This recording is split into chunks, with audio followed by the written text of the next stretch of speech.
Rapid React has brought the delight and stress that many of us have been missing for the last couple years, or many of you might be experiencing for the first time. When Stop Build Day existed, one of the biggest nights of the year in FRC was Premiere Night, where dozens of teams would submit their robot reveal videos and we showcase them to the first community and beyond.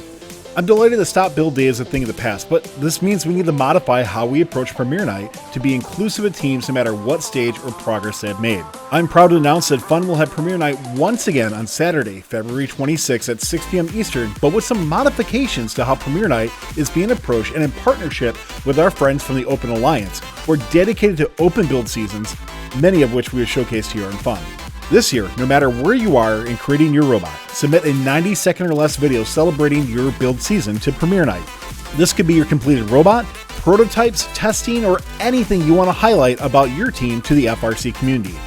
Submissions are due by the end of Thursday, February 24th, and you can get more details on any Fun social channel or at firstupdatesnow.com/premiere22. Oh, and we'll be having an FRC Hype Night just a few days before championships where you can either recap your amazing season you've had so far, or if you're attending the World Championships, hype up your team for all those important eyeballs that may be watching. Good luck to all teams, and we hope to see you this year for Premiere Night.